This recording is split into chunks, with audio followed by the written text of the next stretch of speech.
welcome to the Helix webinar series. Today's session is on smart reporting to BMC Helix Dashboards. This is a workshop. We're going to roughly take around 2 hours. It's really important that you stay engaged. Please do also use the Q&A section of Zoom. For those that haven't used it before, during the presentation that Nikhil and Abhinay will run through, we will have some demos and also some slides to go through. If you have any questions, please put it in the Q&A section of Zoom, which you will find at the bottom of the screen, and we will answer those questions either during or towards the end. And we should have roughly around 15 to 20 minutes at the end where we will take your live questions to the rest of the team. The other thing to remind you is you will remain muted in that time, and then at the end we will open up live for you to be able to speak with us. So I'm now going to pass over to Nikhil to do his formal introduction and also get us started and talk about the agenda today. Over to you, Nikhil. Thank you, Sam, and good morning, good afternoon, and good evening to our participants from wherever you're joining this workshop. I'm Nikhil Deshpande. I am a product manager for BMC Helix Dashboards here at BMC, and I'm excited to be here to present one more session of this workshop on migrating from smart reporting to Helix Dashboards. We've been running this workshop for more than a year, and it's surprising that even now we continue to get a lot of attendance, which just shows the level of interest customers have in this domain. This is the agenda for this workshop. We'll start with what BMC Helix Dashboards is all about, why dashboards is the right solution for you for your reporting, dashboarding needs on BMC Helix products. Why is Helix Dashboards the right solution? We'll also look at the process of migrating your reports from smart reporting to Helix Dashboards. If you've used smart reporting with ITSM or business workflows in the past, then you need to transition over to Helix Dashboards. So we'll look at what are the best practices of report migration. We've included a product demo of a cool feature we introduced last year, which completely takes out an element of knowing SQL in order to develop reports. So we'll look at a demo of Visual Query Builder, which is a drag and drop tool for developing reports.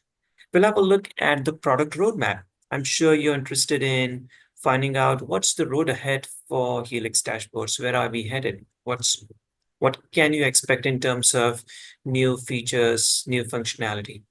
And finally, Q&A. We are happy to respond to all questions you have about this topic. So let's go straight into the workshop. I'm joined by Abhinay Dubey.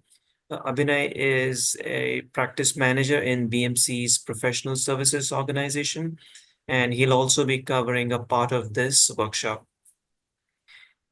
When you registered for this workshop, we enrolled you to 2 prerequisite training courses. Both of them are web-based training programs. I'm sure you've taken these courses because this workshop is not about teaching you or sharing with you the ABC of Helix Dashboards. We assume that you're already familiar with the fundamentals.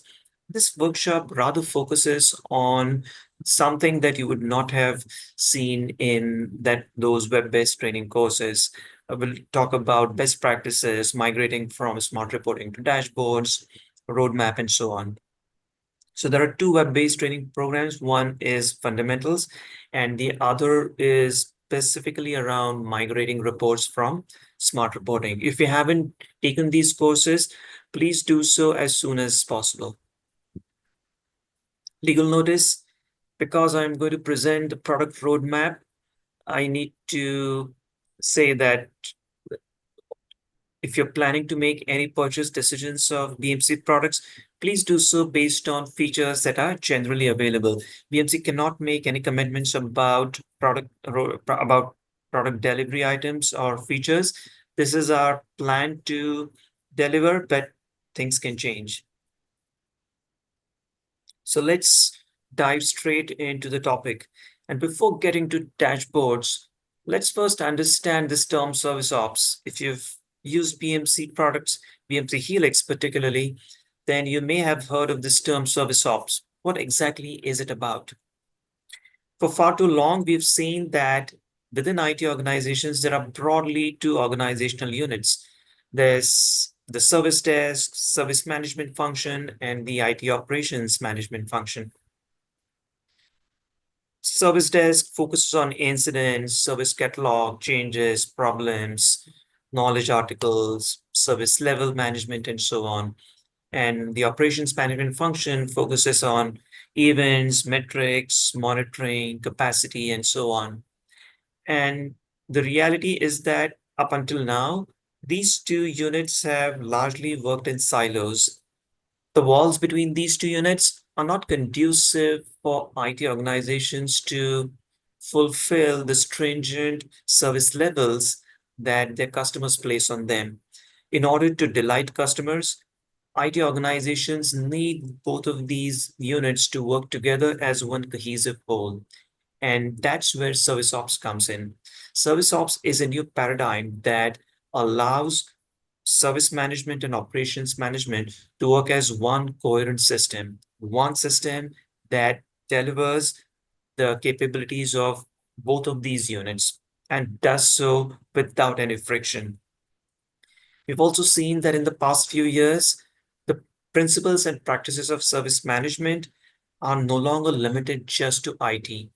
Today, anyone who is not in the business of serving external customers is in the business of serving internal customers.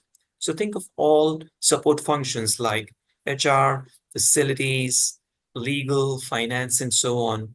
All of these functions, because they serve internal customers, they are being held to the same levels of accountability in customer satisfaction, effectiveness, efficiency, productivity, and so on. And that's why they also need to embrace principles and practices of service management. That's why service ops also includes line of business service management. We've also seen in the past few years that software development is no longer limited to the four walls of the IT function. In fact, in many companies, more software is developed outside IT than inside IT. The DevOps culture has taken off in the past few years, and it's important for service desk organizations to facilitate the DevOps movement and not become a hindrance to it.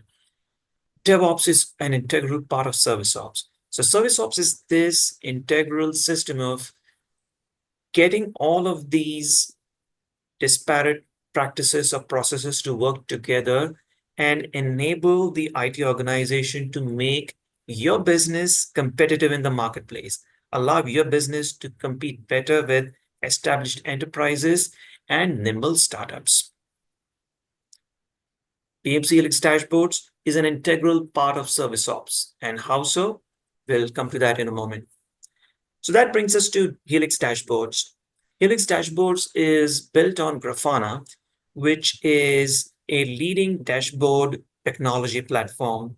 With Grafana, you can present data to your consumers of information in a way that allows them to make sense of that information. In this domain of service ops, it's about uncovering hidden patterns or insights in incidents, problems, changes, capacity, events, monitoring, and so on. And with Helix dashboards, you can help uncover those insights. You can present data in these applications in a visually compelling way. It's not just about pulling data from the database, excuse me, and displaying it in a report. It's about showing that data in a visually compelling way that actually initiates some sort of action. Business managers everywhere are solving problems.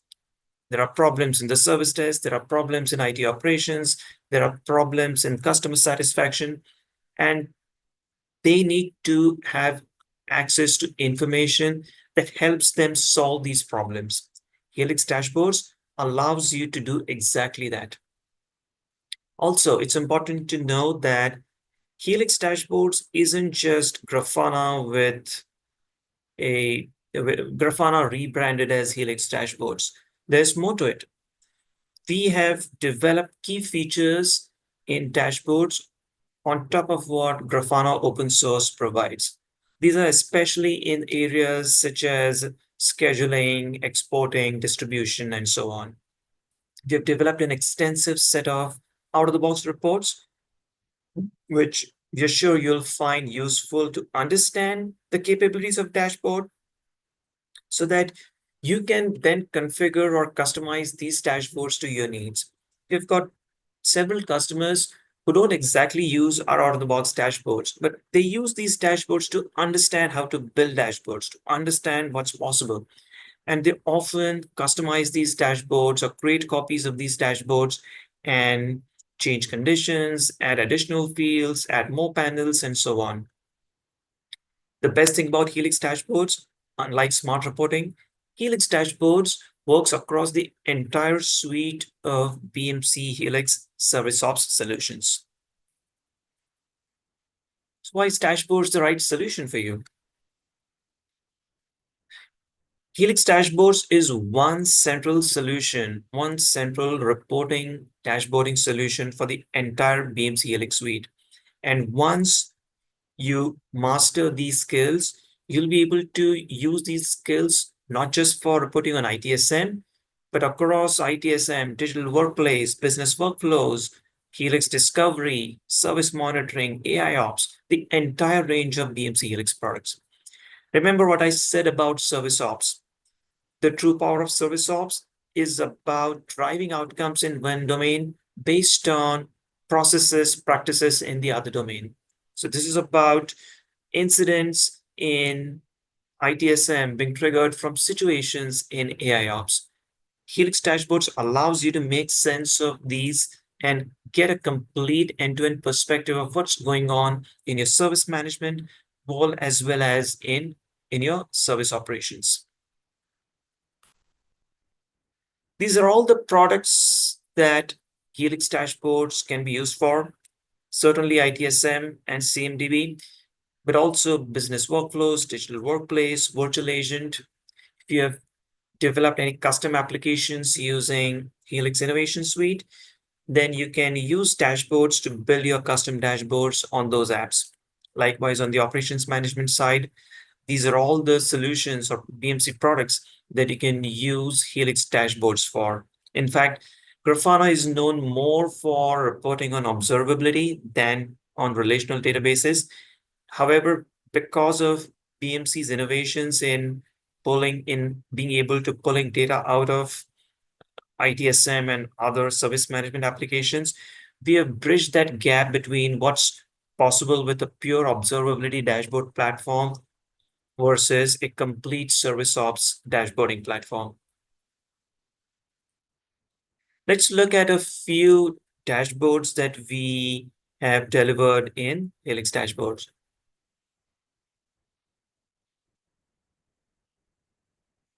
This is a digital workplace request overview dashboard.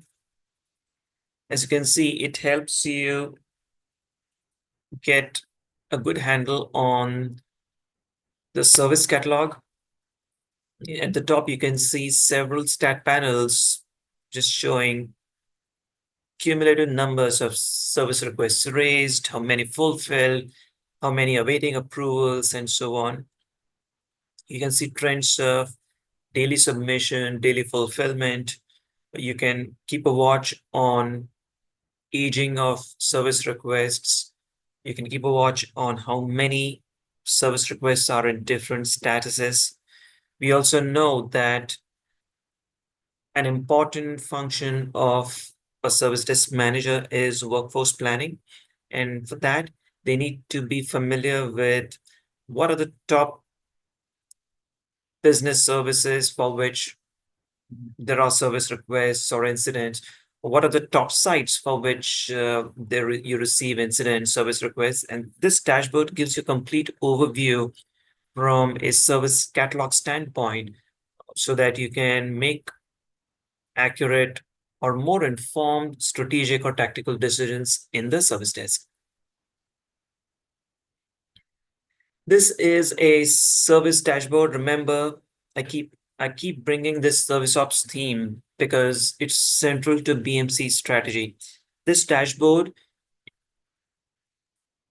gets or fetches data from across different BMC Helix solutions. So you can see health score, schedule availability categories. You see closed events, open events, incidents, SLA scores, outage durations. Not only that, so you can see these data sources, some will come from ITSM, some will come from service monitoring, operations management, and so on. But you also see a trend at the center, the health score, events and incidents timeline, which correlates incidents along with events. So this is the power of service ops, being able to correlate events with incident all on one timeline.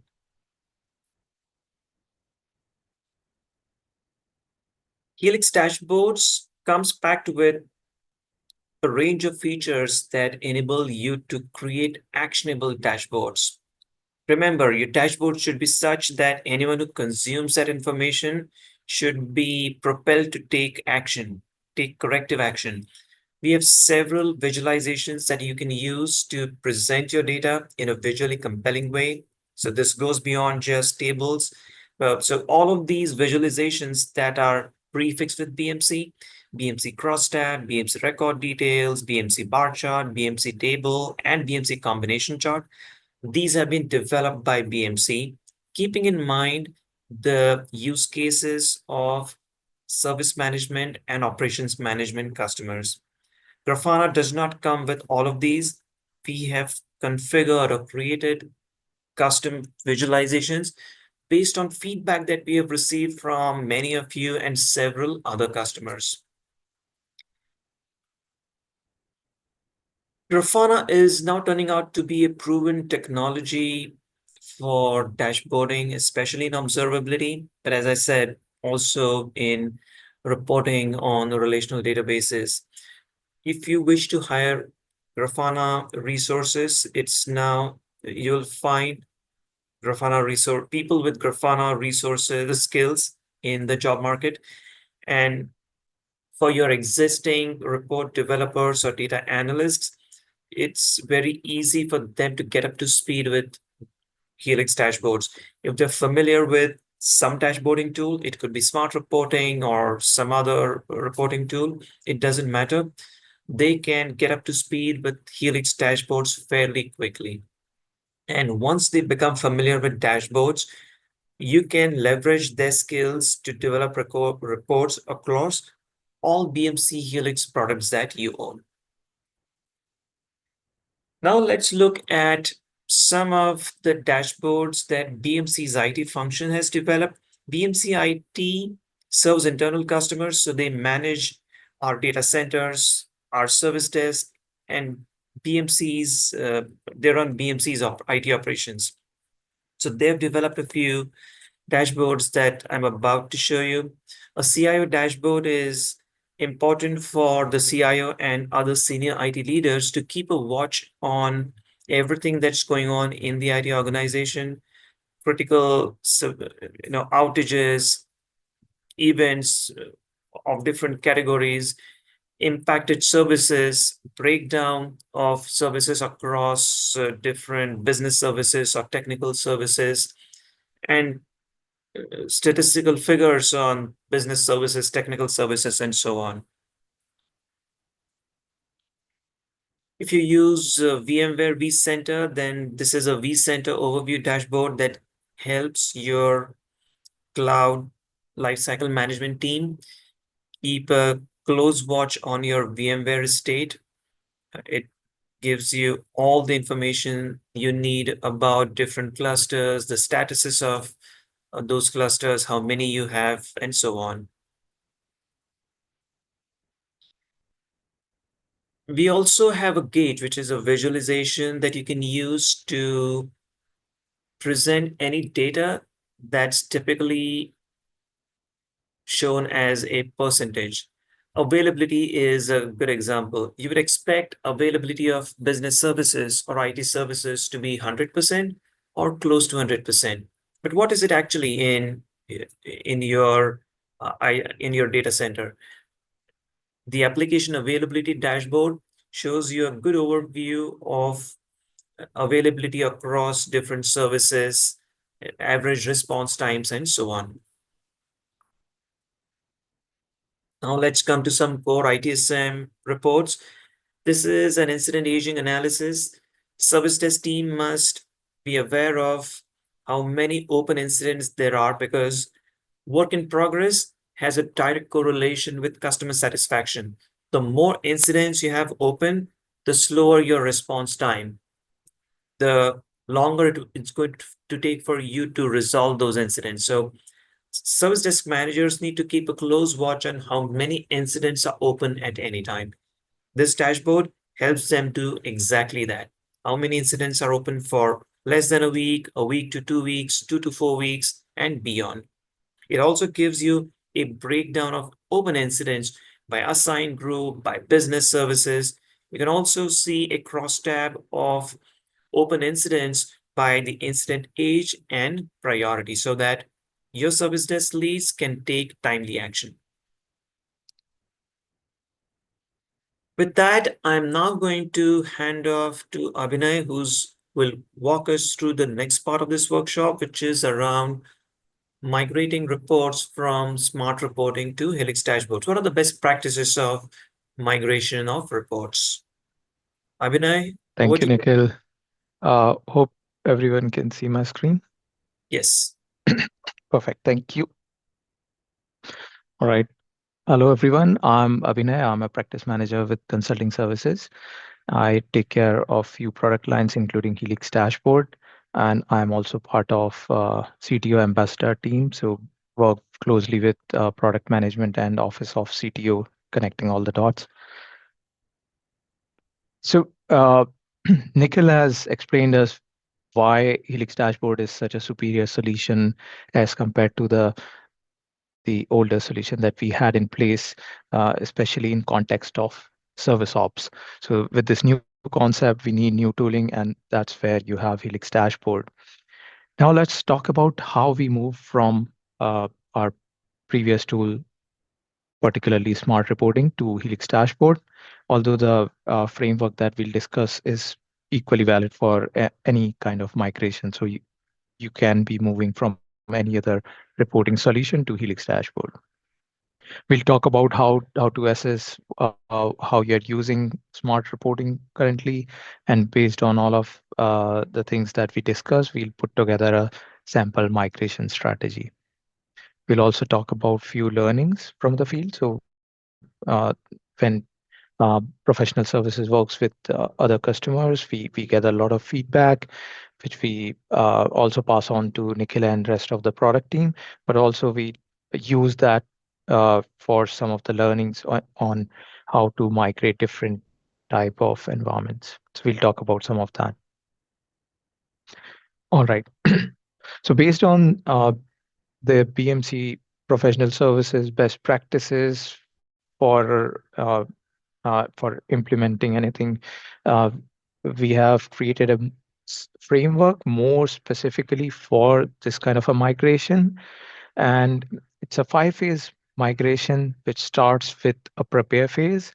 And this is where all of us are right now. And so this is where we want to get an awareness of what the current tool is. How it maps to the tool where we want to move, what are the gaps, how similar or different they are from each other. So as you can imagine, it's basically a lot of learning. So you attend a lot of awareness sessions like the one you are attending right now, the trainings. So you would have completed a couple of prerequisite trainings before attending this session. So trainings like these, there are many other resources which will help you get that basic understanding, foundational understanding. And that will lead us to planning phase. And this is where we want to be more specific for our organization, how we want to do this migration. And to do that, the first thing you would want to do is get an assessment of how you're using smart reporting. Now, we'll talk a little more about this aspect later in the session. but essentially you want to know what features you are using, what's the quantity of that usage for each of those features. And then based on that, you can then go ahead and identify some of the top priority reports and different phases of your migration. Finally, that will lead us to migrate and validate phase. The two go hand in hand. So you convert some reports, but then the end users need to validate whether these reports are okay for them or not. Uh, uh, do they represent the data in the way, in the format they can consume? So the feedback goes back to the migration team until we are done migrating all the reports that were under the in the scope. Finally, that takes us to a transition phase where you go live with a new solution, new reports, and if you have a external team working with you, whether it's BMC's professional services or a partner doing it for you, you will also have a post go live support from them and a knowledge transfer. Now, like I said, the first step in planning phase, most important step is to understand the smart reporting usage, the assessment of it. And to do that, first of all, we need to understand some of the uh, feature mapping in the two tools. Now, there are a lot of other features on which basis we can compare the two platforms, but right now we are only talking about these few limited feature set because they have the biggest impact on time and effort required to do the migration. So, first thing that you would notice between the two platform is on smart reporting side, you had different object types. So you had uh, reports with just one visualization, tabular reports, report with multiple visualization, code spray reports, which essentially had embedded reports in them, child reports, and then you had a dashboard. Whereas if you look at Helix dashboard, everything is a dashboard. It can have one or more panels on it. The panel can be a tabular data, panel can be any other visualization. So many of the object types that were different on smart reporting side all map to the same kind of concept in Helix dashboard, whether it's code display report, a dashboard, or a report with multiple visualizations, all of them will map to dashboard which has multiple panels on it. Now you'll also see some of the features are supported by the migration tool and some of them are not. And for visualizations, there is a conditional support, depends on what specific chart type you're using. So let's look at a few visualization mappings. Um, Now, for most of the common visualizations that we have seen across our customers, we have something very similar on both sides of the world. So you had something, the most common chart types, for example, are bar charts, different type of bar charts. So on smart reporting, you had a different category for each of those bar charts, horizontal, vertical, horizontal 3D, and so on. But if you look at Helix dashboard, it's just that it's termed differently. It's called bar chart for all of them, and you just configure it to the way that you want it to look. So same way you can find something similar on both sides, dial maps to gauge. So you have different type of visualizations, and many of them have exact same way of representing the data. But you'll also find some of them which don't have anything similar on the Helix dashboard side. Like I said, the two platforms are different, so they are built on different technology, different. They serve different use cases, so there are differences, and some of the visualizations may not be available on Helix dashboard.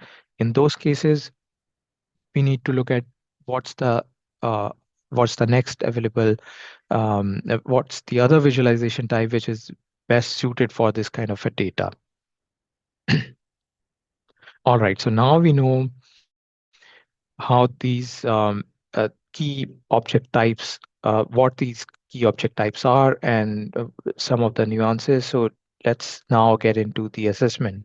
So we need to understand uh, all the things that we talked about in the previous two slides. What's the quantity of those object types, right? So now here are the things that uh, we need to understand. So number one is number of reports. So the total volume of reports will have the biggest impact on how much time and effort will take to migrate all of them. Number two, what type of reports are we talking about? So you might have all simple tabular reports, and that's much easier to migrate versus having a lot of co-display reports which have a lot of embedded reports in them, or there are a lot of report linkings in them. So that's again important factor to know what type of reports we are talking about, what visualizations they have. So whether the migration utility supports them, whether it's not supported, or whether the corresponding um, visualization is not available and you need to change what visualization we want. So we need to understand that.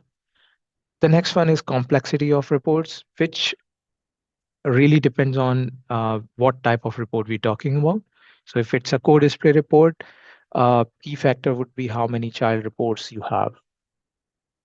And for in general, for all type of reports, you may want to know uh, usage of advanced DB functions. You would want to know how many calculated fields are in there. So all of that contributes to complexity of reports. The next is how frequently the report was being run. So that will give you an idea uh, if that report was really in use at all or not. Um, when was it last used? Who was using it? So probably there's a report lying in there which was not used in last 1 year. Do we really want to migrate that? So this will help us prioritize and filter the reports that you have. The next one is some of the other features. So dashboards, if a given report is part of any specific dashboard, how important that dashboard was. Next, broadcasts, how many broadcasts are set up on what reports, then how many linkings are there in that report. And how do you do this assessment is through these SQL queries, and you can see some of them listed on the right-hand side of the screen. Uh, Full list is available on BMC documentation page. So each of the queries will give you a very granular view on a specific parameter, a specific type of usage. So uh, uh, all the factors that I've listed on the left-hand side, these factors, as well as there are a lot many that you can look into using these queries. Now let's take a look at one of the um, assessments that we have done, and that's just to give you an idea of what are the key factors that we were looking for and how that appears, how that looks. So here you can see we have some reports listed, and the next column that you have is the 90-day hit count. So this is where I was talking about that we want to know when was this report last accessed and how many times it's been in use. So for this particular assessment, the cutoff date was last executed 90 days back. So all the reports that were in use for last 90 days, the assessment was carried out. And the head count tells you how frequently that report is in use. Higher the head count, the obviously it's more likely that it's a top priority report. Now, this number 90-day is going to be different for every organization. You may want to look at 60 days, 90 days, 120 days. It's up to you where you want to draw the line to filter out the reports that really matter. Um, and we'll talk a little more about this, why this is such an important thing to do. The next one we have is public or private. So whether the report was uh, public, it was available to entire organization, or if it was set to private for owner only. Next, we have visualization types. So what type of visualization are we using in that particular report, and uh, is that visualization supported? Do we need to make any change? The next four columns are different counts that will help us in understanding the complexity of report. So how many calculated fields are in there, how many database functions are being in use, advanced DB functions, and drill through child reports. And if it's a co-display report, then how many child reports are embedded. And finally, last two columns, you'll see if it's linked to a dashboard or if a broadcast is set up on it. Now, putting everything together, here's a sample migration strategy. Now, this is only a sample. It will have to be tweaked for your for your specific organization, how the organization is structured, how you would want to prefer the processes, and so on. Uh, but bulk of it, the structure of it remains the same. It's aligned to the five-phase framework we talked about at the beginning. And we've already talked about the prepare phase, all the awareness sessions, and leading up to the planning, and which starts with the assessment. Talked about the assessment. Next, we filter and prioritize. So I talked about the hit count, and we can similarly get the access last access date as well as who was using that report. So all of that information can be fetched, and that will help us in finding out the reports that really matter to the organization.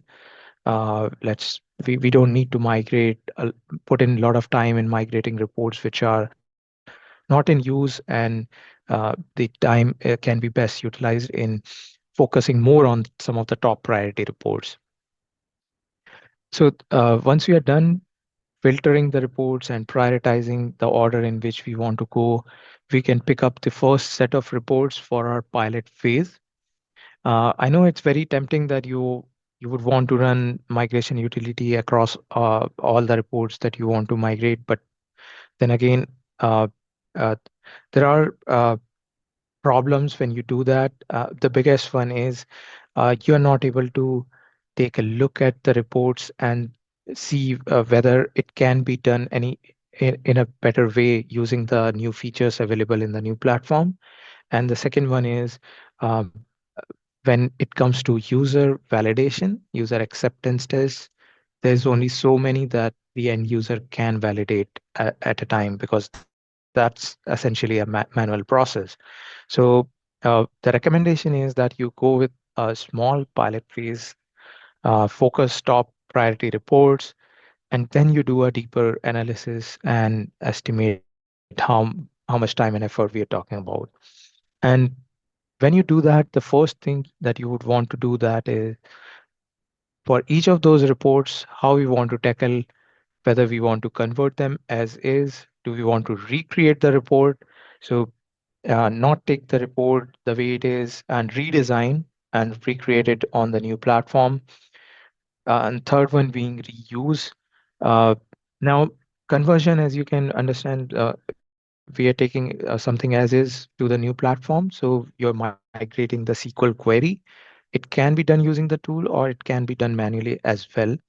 So depending on the report we are talking about and whether the migration utility supports it or not, we can use both the approaches. The next one, recreation. So uh, Nikhil talked about Visual Query Builder, and we'll see a demo of it later in the session. So Visual Query Builder is the recommended approach when you want to recreate a report from scratch. Use Visual Query Builder, and the advantage of using that is you can use VQB later on to modify your reports. But if you use the SQL migration approach, you cannot use Visual Query Builder later on. So that's the recommended way. Recreation is again important in cases where your report, the original report, was not really performing well. was slow, or it was the SQL query, underlying SQL query was not very optimized. So here is a time where you can redesign it from scratch. And the other possibility is that you have all these new features available. You have view from across the product lines. So you can get data from ITOM, you can get data from service management, combine the two in single view. So you may want to enhance some of those reports and therefore recreate them. So that's another use case. Reuse is where you are reusing some of the existing content, whether it's out of box reports or marketplace content. We'll talk more about these later on. Now, uh, based on what we have decided for a particular report, we do the migration either using the tool or manually or recreating it. Once we are done with the migration, it goes through validation, internal validation first, and then a validation or user acceptance from the consumers of the report until all the gaps are resolved, until the end users are happy with it. It iterates through it, and finally, when everything is fine, the reports, those set of reports can go live, followed by, like I mentioned, knowledge transfer if it's an external team helping you. Now that's the end of pilot phase, and then you can go and pick up the next set of reports, uh, next set of priority reports, and there you can also apply some of the lessons learned, how you can do more reports in less time. Now let's talk about some of the learnings we have had from all the customers we have worked with, and some of the one of the top one over there is across the board. What we see is a report sprawl. Most organizations don't have a governance structure in place to control report creation. So anybody is able to get in, create their own report.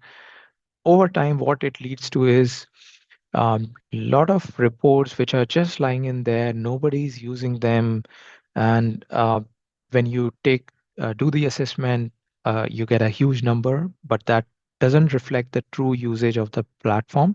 And this is where the assessment um, really plays a important role. So now, how many reports can are not really in use varies from one organization to other. We have seen upwards of 50% uh, being not in use. So somewhere up to 80% are not in use, and only 20% were really in use. So number varies depending on how their process was for report creation, if it was a central team creating or anybody could create, and so on. So very important to do that assessment, understand when the report was last used, and um, uh, now another important factor there is um, what type of report it was, and we um, saw during the assessment sample assessment screen, there's a flag called whether it was public or private. Now, it could be that the owner has changed and the report is marked private, so nobody now is looking at the report. The other reasons that we have seen why a report is not being in use is that it was created as a one-time use report, or somebody was trying to modify an existing report. They created a copy, they used a few times, but then they are no longer using it, or they're not working on it anymore. So uh, that's number one. Number two is redundant reports. Now, what do I mean by that? Uh, this is essentially the reuse part of the previous slide where we talked about how we plan for individual reports. Now, there are a lot of out-of-box reports. Nikhil talked about some of them during his session, and then there's a lot of content available on communities as well and marketplace as well. So that's a good place to go and see what is available and if it serves the purpose better than what you had on smart reporting. So instead of migrating the report, you can simply reuse something that's already out there. Another option is to take a look at the new consoles available within the product. So you have share ticket console, screenshot is on the top right, and asset console, the one on the bottom left, bottom right. So uh, if you have a report which is simply displaying tabular data, I would highly recommend you go and explore these two consoles. They are listing data in a tabular format. You can you can set your filters, presets. You can export this data. So many of the common use cases where you're just showing this kind of a data in tabular format can be replaced by these consoles. Now, finally, the number three is when you're planning these migration phases. I talked about it earlier also. It's very tempting to go all in, but then what we have seen, uh, the most successful projects are where they do a small sprint planning or iteration, whatever terminology would want to use, but essentially do a more focused planning on the reports, how you want to migrate them, do you want to recreate them, and then execute this migration on this small set, and then do multiple such phases. Uh, Again, to reiterate, the biggest reason could be uh, to carefully do a migration planning, and number two, user validations, which can anyway not progress at much higher, much faster rate. Let's take a look at three of our customers. All three were very different scenario.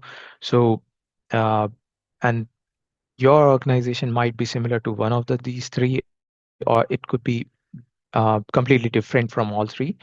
The point being, every customer, every organization is different, every situation is different. So, how you plan it would differ. So the number one on the left, you would see is a large government department, large government entity, and then they had very complex reports, highly complex, lot of code displays, large code displays with uh, uh, embedded numbers going in double digits. So after the analysis, we decided the migration has to be recreation of the reports rather than taking everything as is. And that way we could carefully take a look at how the sequels were structured. Can we improve the performance? Because when you have so many child reports, the performance would obviously take a hit. How we can structure it differently, optimize the queries differently so that it's faster when you go to the new platform. So everything was workshop led, everything was analyzed, planned carefully, and then the migration was done in multiple phases. They had overall 50 to 100 reports, but then after the analysis, the number dropped to 95 priority reports for the pilot phase. The migration was done in a very agile way. So every start of every sprint, certain number of reports would be picked up, and over the 10-day sprint period, these were migrated, and the user acceptance tests were going in parallel for the ones created in the previous sprint. The next one we have is a retail giant, and they're a classic example of this report sprawl. So they had a huge number of reports. The first assessment gave us 11,000 reports, but then after looking at the the hit count for the number of days they were looking at, that right away dropped to 6,000 reports. So you can already see almost 50%. And then when they wanted to look at the top priority reports, the number went down to 381. So now, uh, so again, a very different case, and how many reports they eventually migrate is up to them. Then, but they started with top priority reports first.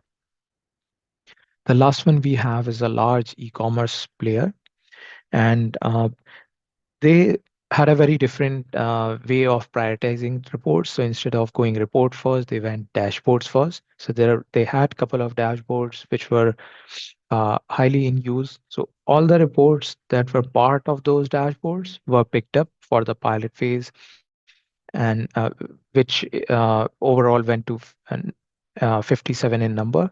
So including the reports directly linked and the ones that were linked to these reports as drill down or drill through reports. They also did very highly agile way, weekly conversion iterations, and every week they had mini go lives. Very quickly, I'll talk about few resources that will help you through this journey. Number one, of course, is documentation. Whatever I talked about, all the assessment queries, all the feature mapping, everything is available in documentation. So that would be your first step, first stop. Uh, Next, we have a few resources on communities and other forums. So including previous webinars and some of the videos. Uh,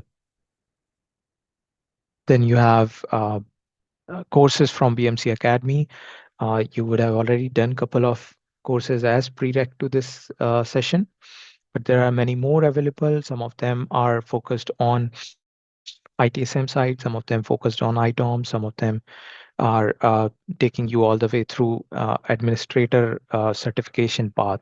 So pick what is best suited for you at this stage, and then you can um, go forward in that path. And next we have communities. I talked about community contributed content when we were talking about reusing what's already available. So you can see some of the dashboards listed at the bottom right of the slide. So for example, Kubernetes container dashboard. So if you want to monitor, if you are monitoring Kubernetes clusters, then there is a dashboard already out there. Similarly, you can see if there is anything interesting that you can use. You can also use communities to raise product ideas. Others can vote on it. You can read through all the articles, blogs that are available.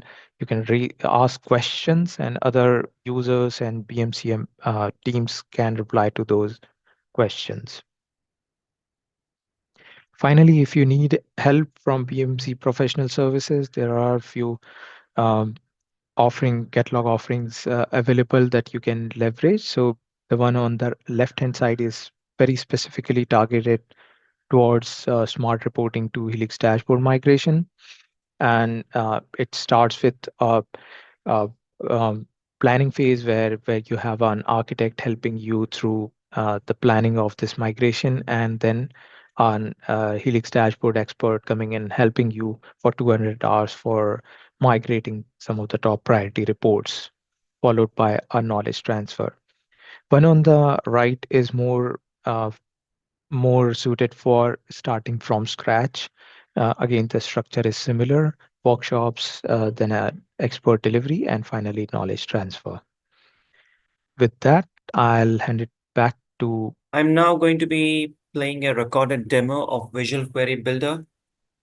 This is a drag and drop tool that data analysts can use to develop dashboards without having to write SQL. You just drag and drop fields from whatever fields are available. And as you drag and drop these fields, the database query is created on the fly. So we'll see a demo of VQB now. Hello everyone. So I'm going to show you all Visual Query Builder and Reporting Metadata Studio, how it helps to create dashboard very quickly.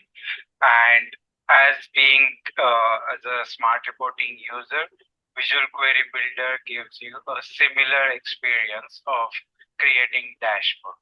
So let's see how we can use Visual Query Builder to create dashboards. Okay. So this is our Helix portal, first landing page on the Helix portfolio. I'm just opening Helix dashboard from here. Okay, so this is just my home screen. I'm just closing this dock window. Okay, so I'll just use this first plus button to create new dashboard. I'm creating a new dashboard. I'm just clicking on add new visualization. For getting data from different application, different BMC Helix application, we have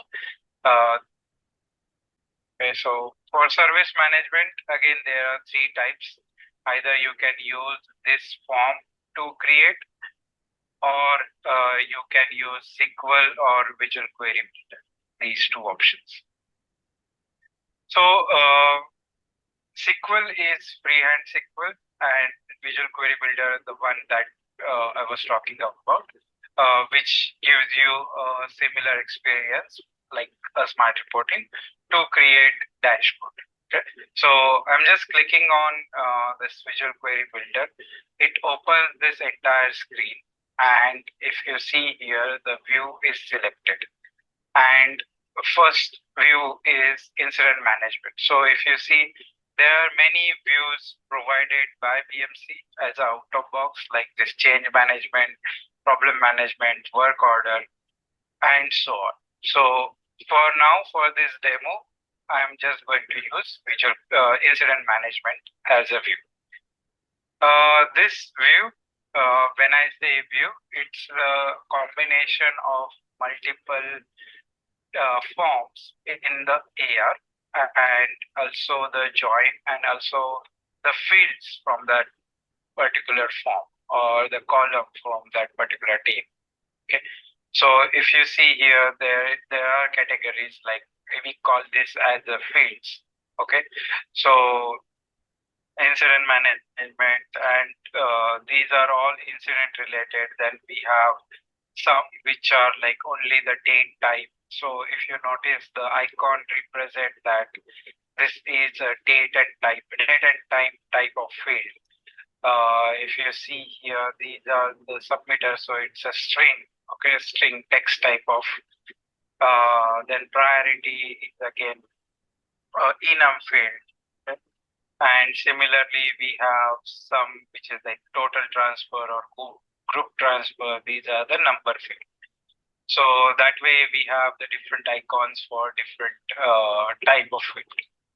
So let's say if I want to generate a report, let's say a simple report, show me the incident number and its priority. I can simply just drag these two fields. I can click on preview. It will show me, okay, the first 100 rows just for preview, what query I have selected. And if I want to see, okay, what query it is getting generated at the backend, I can simply click on this SQL and it will show. So if I just click on use query, my panel is ready. I can click on apply and I can save this dashboard. That way my simple panel is ready. I don't need to write a SQL here. I can simply use this drag and drop functionality to create a report. So if I want to do some aggregation, let's say, right, I want priority wise number of incidents, let's say, then I can use these aggregate functions. So depending on the field type, there are some aggregate functions associated. So if I click on this now, this will show me the count of incident number based on the priority. This is aggregation function on top of some field, right? We just need to use this 3 dot and use these functions. If we don't want to use field and then aggregation, there are some predefined calculated field which are like similar to this. Let's say count of incident will give you, if I want to have count of incident, I can simply use the number of incident field calculated directly as well. Okay. So I'll just remove this, then click on preview and use query. So now this is showing me data for all priority. Let's say I want to filter this data based on the priority. So I can simply add this priority in the category, in the filter, and I can use these values. So as this is enum, we pre-populate the values for it. So I can simply say critical, I'll say preview. It will just show me the data only for critical. When I click on apply, this panel will show data only for critical priority.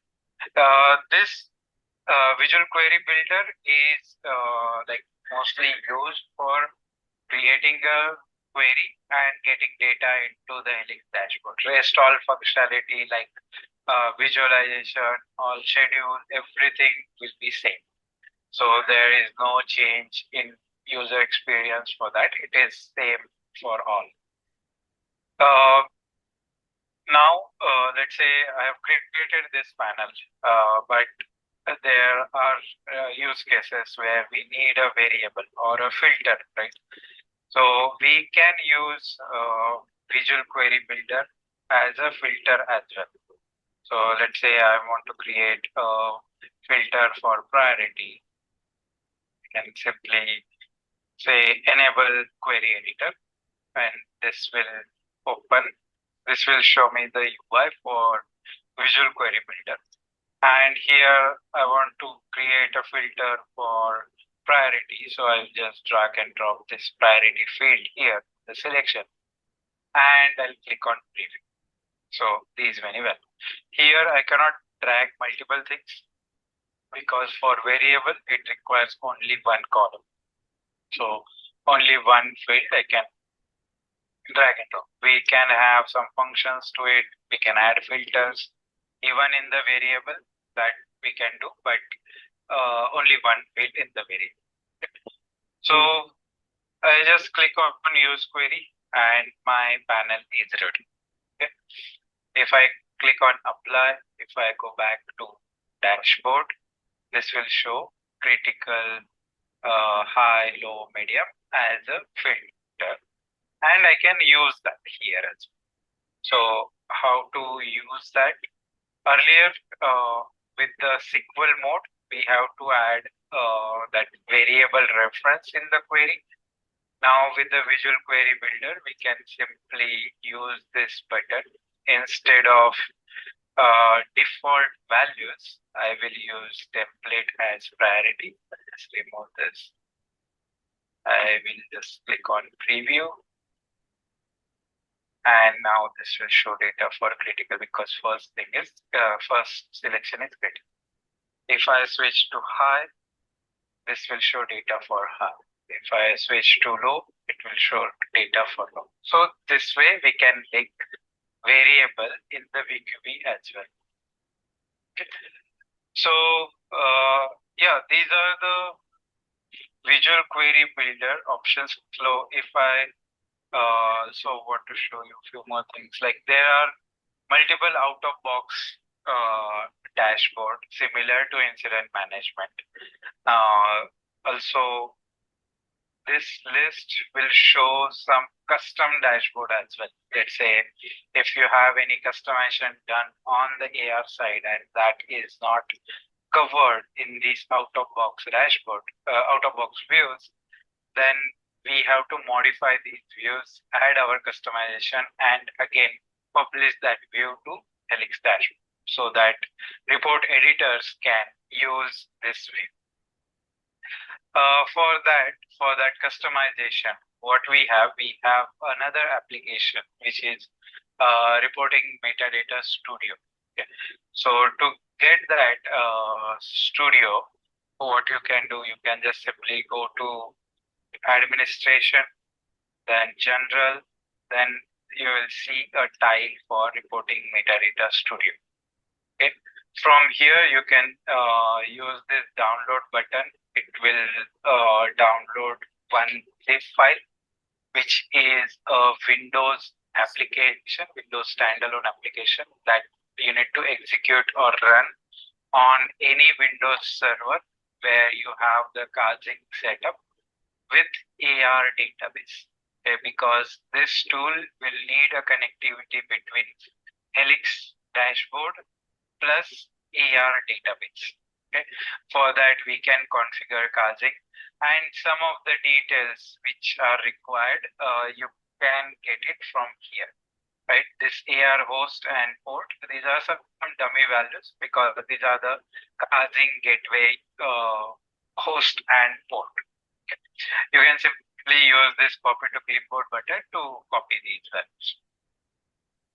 Okay, so now if we talk about reporting metadata studio, so I have just downloaded this zip file from Helix dashboard and I extracted that. It shows me this particular folder, reporting metadata editor. Here we have this BMC org configuration, and in this we have to just do a configuration for my ADE information. Okay. So what is my ADE tenant? That information I can quickly get from here, from the portal. This is my tenant URL, this is my tenant ID, this is my tenant URL. Again, AR host and port, this is the casing configuration. So if I just show you, this is my casing configuration file where I've configured this host with this IP address and with this port. So that way I have configured this. And those details I have mentioned here. REST endpoint, this is a platform URL which you can get it from Helix dashboard. Like go to connection, open this particular BMC Helix data source, and inside this there is a platform URL. From here you can get this information. Environment alias, you can give any. For now, I'm using this for demo, so that's why I'm given alias as a demo. We can have QA, prod, or dev, any name we can give. This is just an alias. Okay, so this is the environment file. Then we have profile file as well, where we need to mention key and secret of the user who is the reporting admin. Okay, so I'm using this user, user 2, and he is the administrator. Rather, instead of reporting administrator, he's a tenant administrator. And for him, how to get the user access key and secret? So on the Helix portal, if I go to my profile, then I have this option, right, to get my access keys. From here, I can simply click on add key and I can give some name and I'll generate my access key for this account. This key has two parts. One is access key and another one is a secret that we can mention, that we can copy and paste in this file and save this file. So with this, all my reporting metadata studio configuration is done. I am ready to open reporting metadata studio. So what I will do, I'll just open this reporting metadata studio in the edit mode. Yeah. And I'll just open this batch file. Okay. Reporting metadata studio requires JDK, OpenJDK 17 and above. I have just configured 17 here on this server. This will like do authentication with the respect of your access key and secret and opens up this UI. So whenever you open first time, you'll see like this blank screen. There is no connection, nothing. This is our first landing screen for reporting metadata studio. Here we have some option. This is a Windows normal application, which we can use to modify. So before we modify, we can get these out-of-box views plus the custom views from Helix Dashboard. So if you see, these are all out-of-box dashboard provided. These are all custom dashboards which I have created on this set. To start with any customization, we have three options. Either you can take any out-of-box dashboard, do the modification, save it with some different name and publish to the Helix dashboard, and your view will be ready. Or else you can create from scratch. Just click on this new and start creating your view. Or the third option is we can use this sample metadata view as a baseline where we have only two table and few columns from that table and one chart. So that we can take it as a reference and extend that according to your need. So what I'm going to do, I'm going to take again incident management, same view.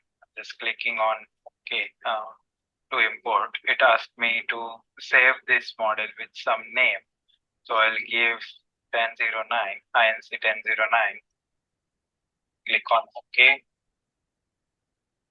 Now what this reporting metadata studio will do, it will actually download this view from Helix dashboard. As being this Helix dashboard as a SaaS application, all the views are stored at the SaaS or the S3 level. Okay, so it will download that file, load that file into this reporting metadata studio, and we are ready to modify this particular view. So if you see, this is our out-of-box dashboard, which consists of HPD help desk, association, base element, task, impact areas, work log. These many tables are already added, table or form included in this views.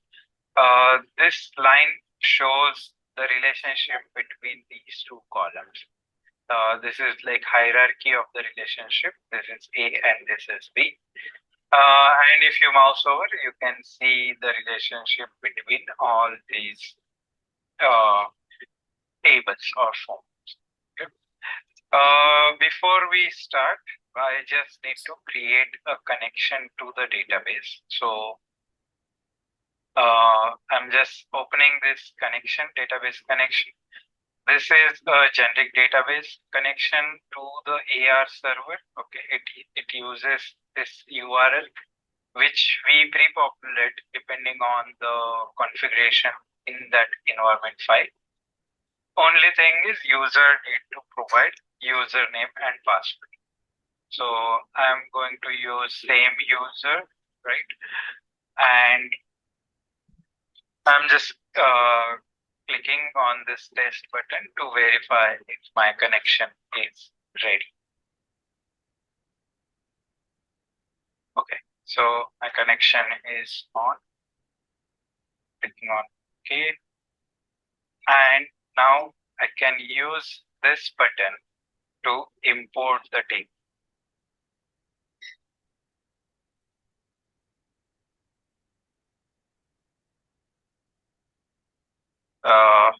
So here, import table. Now what I need to add one column, one new table in this view, and one column from that table. So for that, I'm just using this import table. This will show me all the tables from the AR. This list also includes all the customization done into the AR system. So just for demo, I'm going to use HPD statistics as a column, which is not there in this view. I'm just selecting that, clicking on OK. Now, if you see, my table is added here as a physical table. Okay, these are all physical tables. Now, in this business model, we have added this new table as a business table. So I'm just clicking on add new business tables. I'm selecting this, and now this HPD help desk, this HPD statistics, which was physical table, now it's added as a business table. Now I need to add relationship between these two. So I can click on new relationship. I'll say HPD help desk of incident number. Let's say incident number. Let me just get that.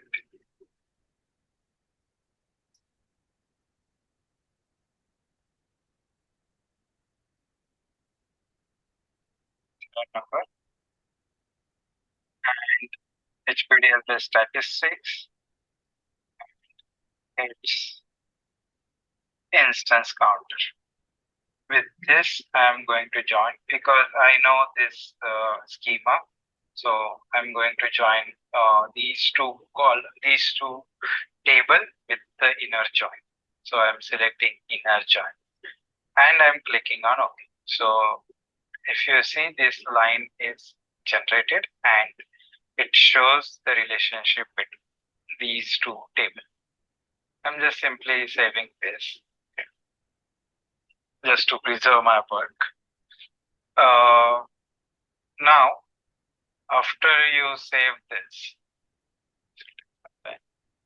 now what next? I want few column which I want to use it as a field from this statistic table.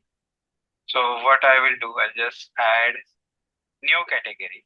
Okay, I'll just, when I say category, it is the folder which we have seen on the Visual Query Builder. I'll say stats and new folder is created. I'm just going to add few fields. Let's say status in this particular stat folder. I'll say user, I want user, I want company. I think that's all for now, just for a demo. And I'm clicking OK. So if you see, these three fields got added. And if you notice, like these are all the fields which we see on the Visual Query Builder in this same order. So I'm just clicking on save again, just to save. Now my changes, whatever the changes that I wanted to do as a customization in out-of-box dashboard, that is done. I just want to verify my changes and verify my join.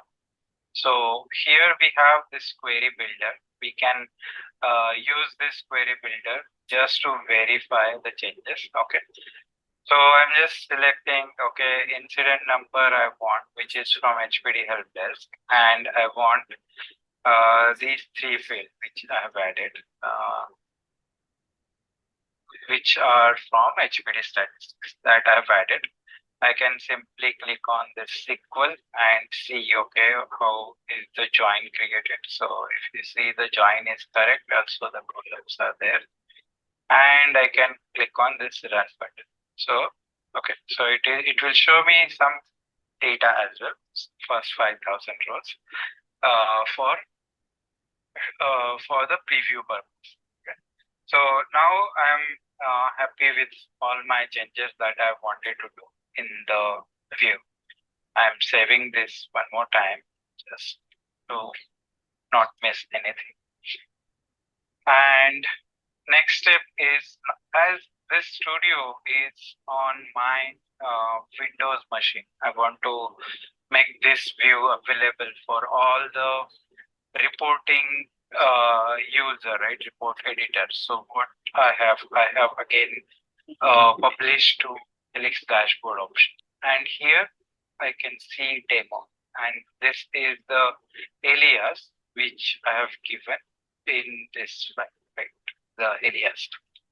So here we have this option as well, configure tenant environment. Let's say there is a use case. You are creating this view on the dev environment.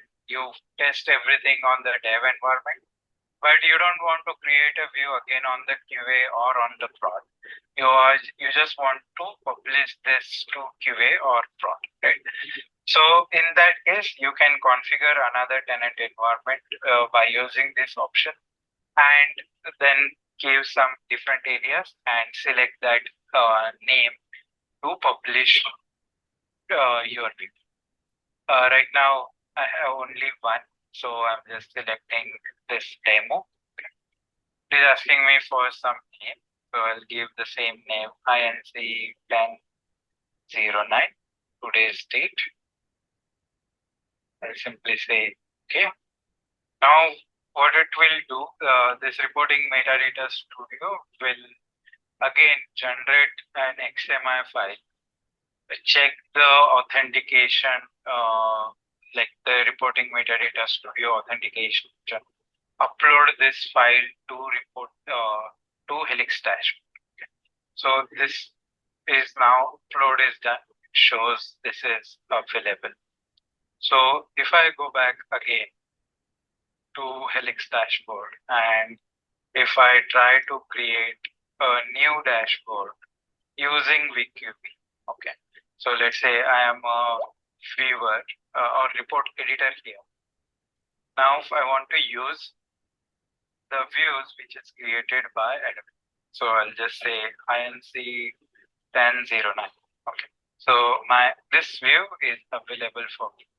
And I can see, okay, stat folder results. So I can see here.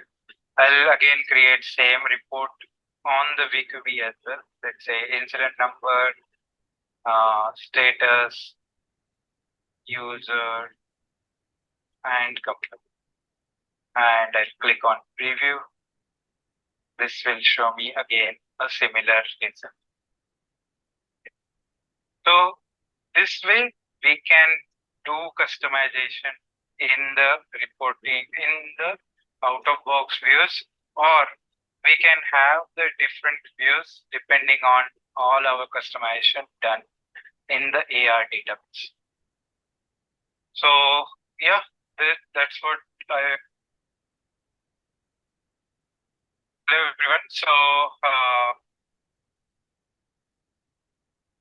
All right. So we'll now get to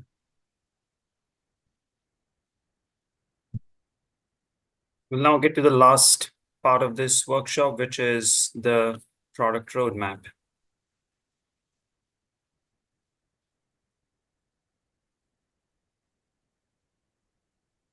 So before getting into the roadmap for Helix Dashboards, I wanted to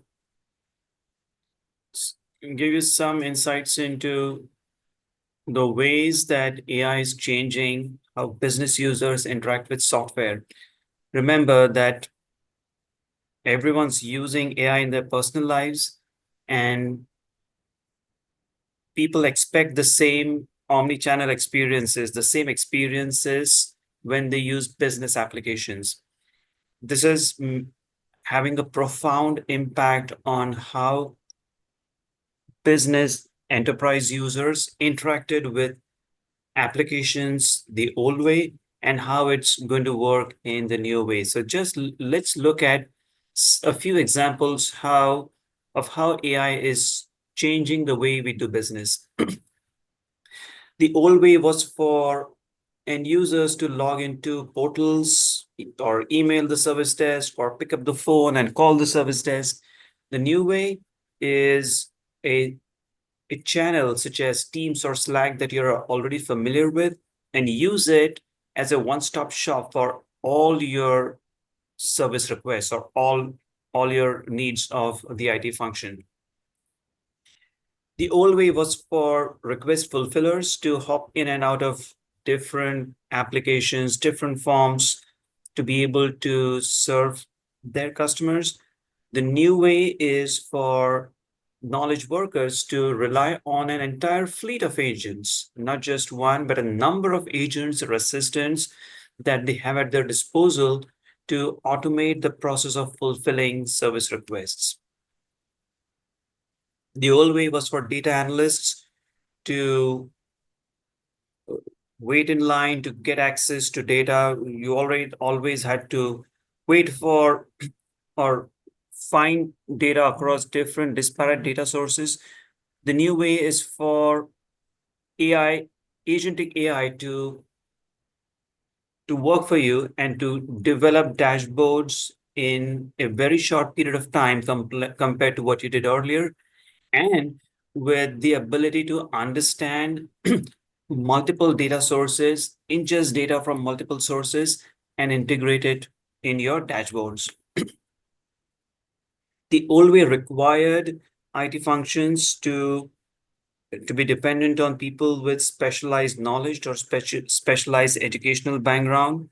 The new way is for AI agents to automatically create workflows, be available as assistants to whoever needs to take advantage of their capabilities, and several other capabilities that are in store for AI agents.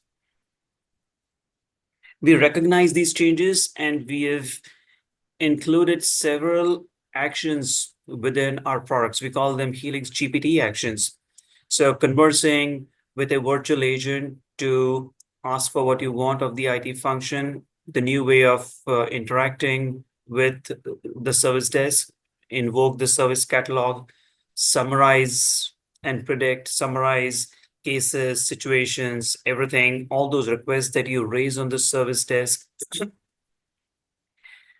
Use the power of predictive AI to recognize the different ways that you can summarize data, predict data, find anomalies, recommend best actions, go beyond what's available to what you can potentially do to recommend the best actions for people in order for them to become more productive, more effective, more efficient.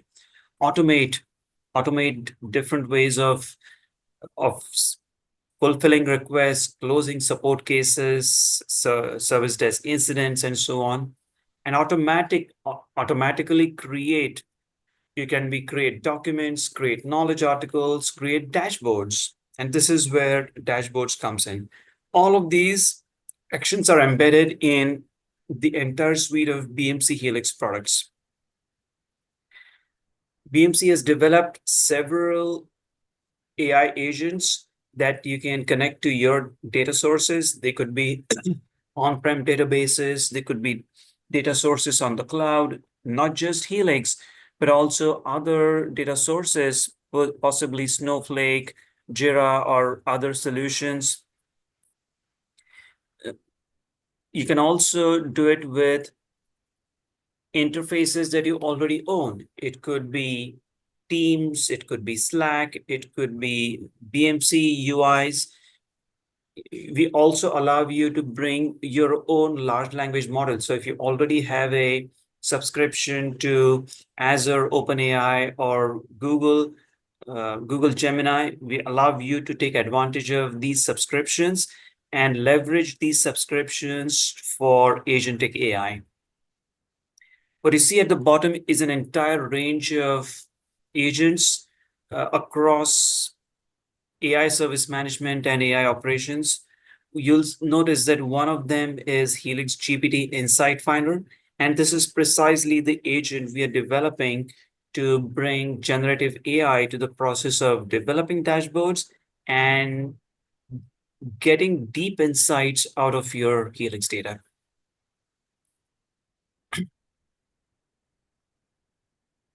So I've covered this. Helix GPT Manager is the central manager that relies on different agents to perform specialized actions in those specific domains.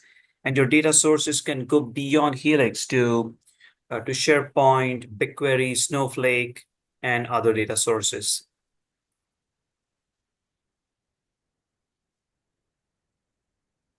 Helix GPT Insight Finder is our newest innovation. This is currently work in progress, but you can use Insight Finder to develop dashboards through a conversational interface. a user without deep knowledge of the data models can use Insight Finder to enter prompts that will fetch the data from the various data sources and display that data in a way that's most appropriate for the user to consume that information. Insight Finder will go beyond just developing dashboards through a conversational interface. It will also help the user analyze the data. It can partner with the user to deep dive into the various causes of the way the data is presented. If there are anomalies, if there are any outliers, outliers can be on the positive side or negative side. So if a business service is performing exceedingly well in terms of customer satisfaction or other service desk metrics, you can use the power of Insight Finder to potentially find out why it is doing so well. Likewise, you can use it to find out any laggards and what potential causes may be contributing to certain services lagging others. Let's come to some other roadmap items. I told you about Grafana being the core engine that we use for dashboards. We upgraded to Grafana 10.4.2 a few months back in one of our recent releases. And in an upcoming release, we will upgrade to Grafana 11.2.2. We covered Visual Query Builder in great detail during the demo. This is another innovation from last year that many of our customers find useful. Metadata Studio, the tool that you used, that's what you will use for customization of those views. But we ship several views out of the box across all ITSM practices or processes. There are a couple that we have on our roadmap. One is release management and the other is foundation data. You can use Metadata Studio not just to expose your custom fields, but also your custom forms or any custom apps that you have built on Innovation Studio. You can use this tool to create those views that can then be used by Visual Query Builder for developing your reports.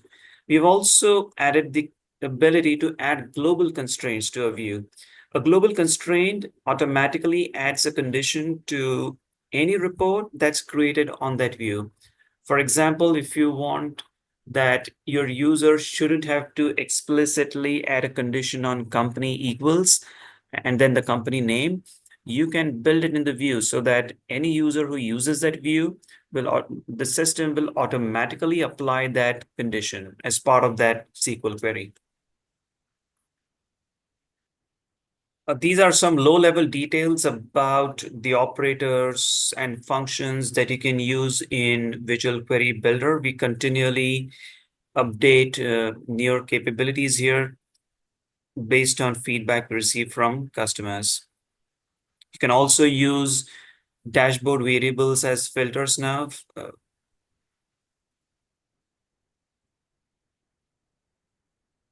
Another recent feature is that within Visual Query Builder, as you hover your mouse on different fields, it shows the database name of that field, so the underlying form and the field name.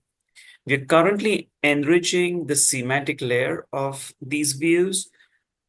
This will help you create dashboards using Insight Finder. It also provides more information about what's the purpose of every field to help your data analysts become more familiar with understanding various ITSM applications. Role-based access control was introduced in 24.2, in the release 24.2, and it's about having an extensible, customizable, scalable solution for role-based access control. With this, admins will be able to create custom roles. So out of the box, dashboard ships with 3 roles, admin, editor, and viewer. But if you want to create custom roles, you can now do that. Not only that, you create custom roles and you can define the granular permissions that the role has. Next, you go on to add users to those roles. So this allows you a lot of flexibility on how you want to structure access control within your IT organization. So this allows you some of the examples of what's possible with role-based access control is that you can restrict access to folders to just specific roles, or you can only allow specific roles to modify SQL queries. So a lot of power you can exert as an admin to how dashboards are developed. Again, some recent improvements based on customer feedback, the ability to handle word wrap or carriage returns in different plugins, calendar plugin, configuring the start date of the week. One upcoming change in the calendar plugin is that currently you can see a month view and a week view and a daily view, but in an upcoming release, you'll be able to also see a year view. You can see the calendar for an entire year. So let's say you want to view the change calendar for the entire year, you can do that using the calendar plugin. These are several other improvements we have done in the recent releases. BMC table plugin is our custom plugin that we have developed for displaying tabular data. So the ability to hide columns, handle word wraps, resize panels, add aggregate functions in the footer, such as mean and so on. All of these were introduced. We can now generate barcodes. So for example, if you want to generate barcodes for assets that you receive in your asset store, you can do that using the BMC table plugin. Several other improvements on the roadmap on the table plugin. You can concatenate two columns or split the content of one column into multiple columns. You can allow filtering on columns. So you add a filter to a query, but once you get the result set, you'll also be able to just pick a specific column and just filter on that, do an inline filter on a column. There are some more additional calculations in the offering, such as minimum, maximum, and median, several usability improvements. So these are also on the roadmap. Bar chart plugin, BMC bar chart. Today you can only have one variable on the y-axis, but an upcoming release will allow you to have two variables on the y-axis and one on the x-axis, so that if you want to correlate two different events along the timeline, you can do that. We've done several improvements to PDF exports because we know that several customers export data out of dashboards and distribute them to different stakeholders, typically upper management, as PDF files. So these are all the improvements we have done to exporting as PDF. Scheduling is another area that we have got custom functionality. What you see, all those features in the dotted blue line are the ones that we have already delivered in the past few releases. You can now set up multiple FTP connections as opposed to just one in older releases. There have been cases when some of our customers, admins, inadvertently deleted schedules. We now make it harder for anyone to delete schedules. So if you try to delete all schedules, the user will be prompted to enter an entire string called delete in order to confirm that action, just to prevent any unintended deletions. You'll be able to delete or disable, not delete, disable schedules created by inactive users. Conditional scheduling, we have done one part of this, that is you can configure a dashboard such that, a schedule such that the schedule recipients will receive that dashboard only if it has data. So if the dashboard is blank, no one receives that report in their inbox. And there are several other features on the roadmap in the next few releases, such as the ability to reassign the schedule to another user. So a user left the company, their schedule becomes inactive. You can now assign that schedule to another active user. You can you'll be able to add certain recipients as blind copied BCC. And these people will not show up in the emails that go out to all recipients in the to list. Conditional scheduling, the next part of this is to schedule the dashboard subject to the fulfillment of a condition as, so this can be typically a SQL query, and depending on the outcome of that query, you define the conditions that if this condition is fulfilled, then and only then do I want the schedule to be executed. Dynamic recipient scheduling is another feature where the list of recipients of the schedule is not static. It is determined from one of the panels within that dashboard. One use case where this can be useful is the weekly change advisory board or change evaluation board meeting, where whoever has changes or whoever needs to approve changes in that week, only they will receive that email. The ability to send dashboards to all members of a team. This is also on the roadmap, so that you don't have to specify the identity of every user. You can just specify a group, as well as you're considering bulk execution of failed schedules. Another recent feature is the ability to send schedules, not just as attachments, which of course you can do, but you can also send it as the body of an email. Audit trail is about keeping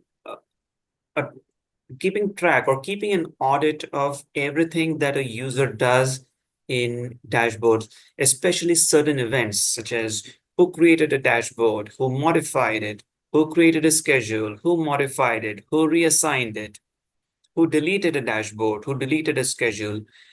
Sometimes for governance purposes, your admins may be asked these questions, and it's always helpful to have that audit trail just in case something inadvertent happens.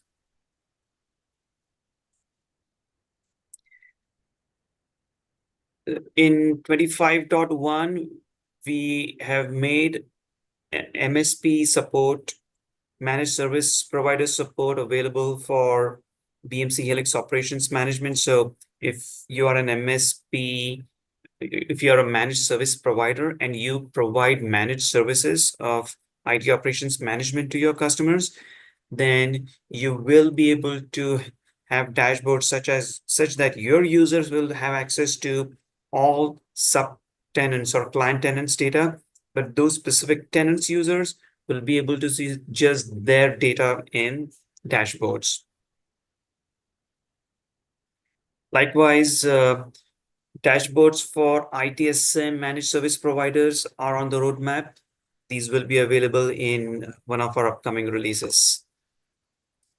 We continually deliver new dashboard content, out-of-the-box dashboards across ITSM and ITOM solutions. These are some of the dashboards that were developed in the recent releases, and this is the roadmap for some upcoming dashboards. Usage dashboards will allow your admins to measure the adoption of Helix dashboards at your company. So you will be able to get insights into which dashboards are most commonly used, least commonly used, which users are most common, least common, how many schedules, active and inactive, you have, and so on. Several details. We have been delivering these capabilities over the past few releases, and will continue to do some more in upcoming releases. License usage dashboards will allow you to view your license estate. This will be available in SaaS environments of Helix dashboards, where for your entire BMC Helix licensing, you'll be able to keep a watch on how many licenses you have purchased versus how many you're actually consumed, so that if you're out of compliance or if you're close to getting out of compliance, you can take corrective action by purchasing additional licenses. So we have done this we are doing this for licensing as well as storage across ITSM, and ITOM solutions from BMC. We already support localization for French, German, and Spanish. We're now expanding to two new languages, Canadian French and Canadian English. This will help our customers in Canada consume dashboards in their preferred languages. We're also developing a framework for translating dashboards. Using this framework, you can translate any dashboard in any language that's supported. That's, of course, the list of languages is the list that we have shown here. But if you have your own custom dashboards, you can translate those strings, and your users of any of these languages will see the translations when they access these dashboards.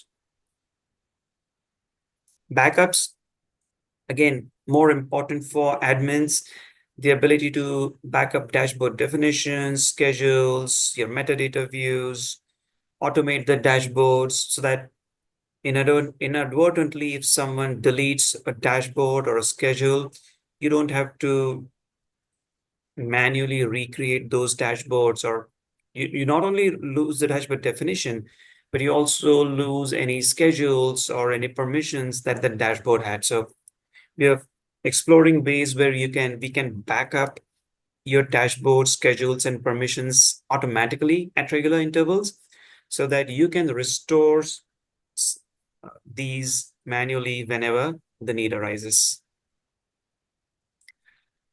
With that, we come to the end of our prepared presentation, and I can see there are several questions. Let's look at what We have a questions lot, and I'm going to also, Nikhil, start unmuting everyone. So the first question, if you want to take that, was we've had challenges using the migration tool as we convert to on-prem Helix.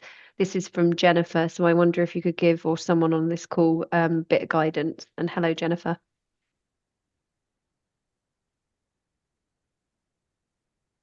Jennifer, can you be more specific about what your challenges are? Can we unmute Jennifer, please? I have. She just needs to now unmute herself. Can you hear us, Jennifer? I know there's a couple of Jennifers on here. If you want to unmute yourself, or if you're not comfortable speaking, if you can just put a response into the chat, because I can see you're still on the call. Maybe we'll come back to that one, why Jennifer is just responding. So Anna also has a question that was just about the presentation. Just quickly, just to let everyone know, we have had a few people ask whether we'll be sharing this. Absolutely. And all of the past presentations we've done around the workshops, which has been for nearly a year now, they're also accessible on the community page. I will be dropping that link out in the next 24 hours with the slides that we've shared today, all of the questions that have come from today. And if you go onto that community page, if you want to look at past questions, they're also there for you as well. So yes, we will be doing that, Anna. Okay, next question comes from James. Why is the SQL syntax in the Visual Query Builder so different to what you see when you migrate a report? And James, again, if you would like to come off mute, I'm just giving you access to speak. Hi there. So when you migrate a report, or you migrate reports, can you hear me, sorry? Yes, we can. Hello. Hi. When you migrate a report, the syntax that comes over is completely different to the syntax that's set up in the Visual Query Builder. So when you use the query from Visual Query Builder, it will put the SQL in, but it's completely different SQL to what you get in the migrated reports. Ritija, can you take this one?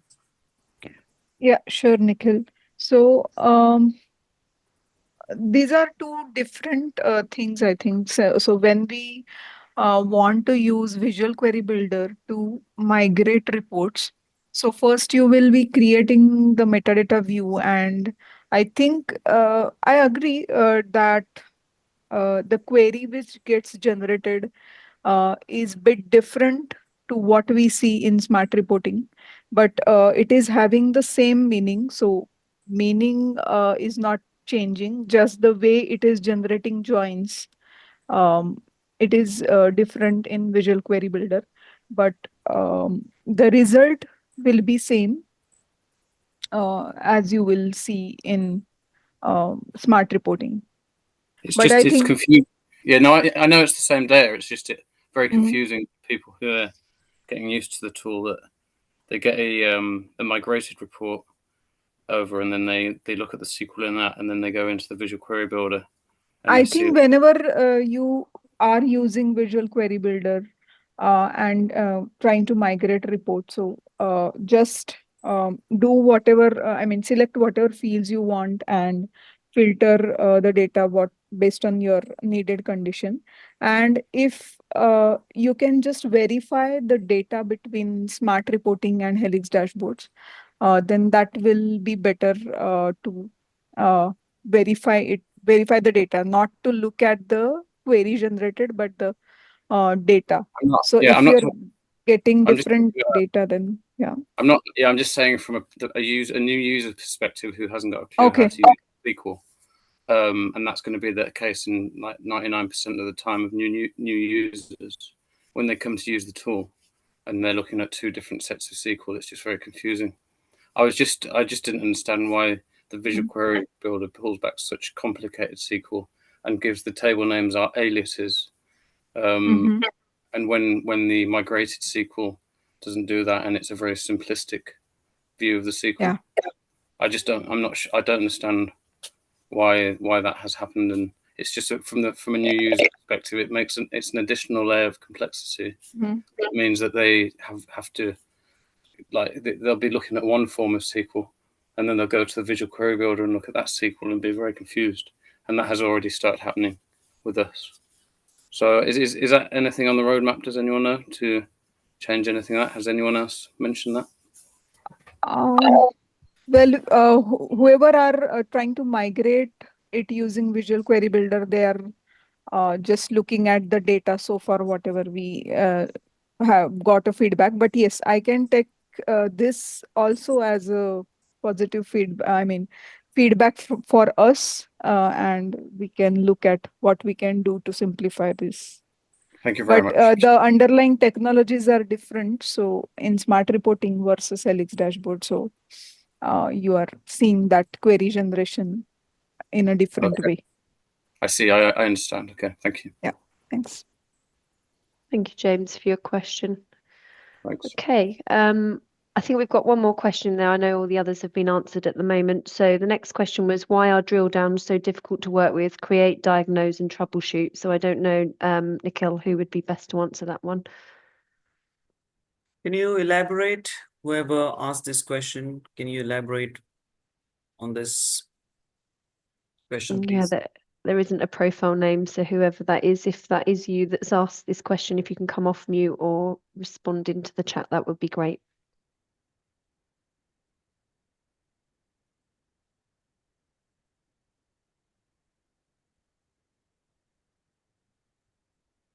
And while we're waiting on that, if anyone else does have any questions, we've got a few more minutes left. Feel free to put them either into the Q&A or raise your hand and come off mute.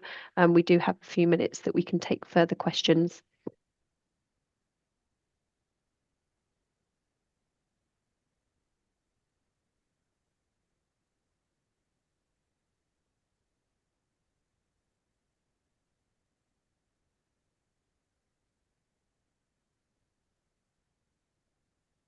We're currently running a webinar series on best practices for service management dashboards. We had the first webinar last week. We'll follow it up with a second part next week that will be focused on writing optimal database queries. So if you're interested, please register for that webinar. It is scheduled on 25th and 27th. I will send those links actually out, Nikhil, for Correct. everyone that's on here. So the APAC session is on the 25th, and then we've got the EMEA US session, which is typically between 3 or 4 o'clock in the afternoon GMT, and the morning one is around 5 a.m. GMT. But I will send out all those details. So depending on where you are and region, if you've got any colleagues that are in APAC, we want to make sure that we're covering that region as well. And it may be better for those that are in India as well. So I will send that out with thank you email with all the content from today. So don't worry about taking any links.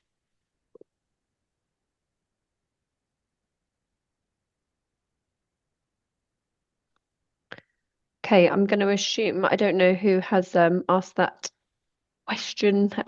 If you want to follow up with me directly, feel free to send me an email and I'll take it to the team. I don't know if that person is still on, Nikhil. Yeah, but there's one more question Yes, from just come from Sarah. Sarah. Can we unmute Sarah? Yep, Is the Sarah, BMC can you hear plugin us? free of charge? Which BMC plugin? Yes, if you're referring to the BMC visualizations, BMC table, BMC bar chart, BMC combination chart, everything within dashboards, all of these plugins are they're part of the product.